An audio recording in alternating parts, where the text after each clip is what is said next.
Welcome to the Slop Temple. We pray this video helps. You need admin rights and the drive letter before you begin.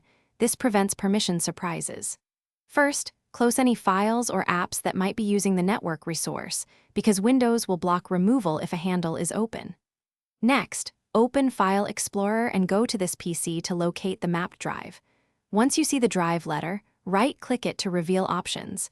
This is the first actionable step that initiates removal. Doing this now saves time later and prevents partial deletions. Right-click the mapped drive and choose Disconnect. This is the normal removal and unregisters it from your session. If disconnect is grayed out or missing, open Command Prompt as an administrator because elevated commands bypass GUI limitations. Then run netusc/delete, replace z.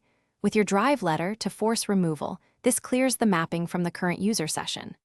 Once done, refresh File Explorer to confirm the drive is gone, and make sure persistent mappings are not set to remap at sign-in. After removing the mapping, check for persistence. If it keeps returning, open Command Prompt as admin and run netusc/delete/persistent, yes, or clear saved server credentials in Credential Manager so Windows stops remapping. If the drive still displays, restart File Explorer or sign out and sign back in. This clears cached UI entries. If you get an in-use error, use Resource Monitor to find which process holds the handle, end that process, or reboot.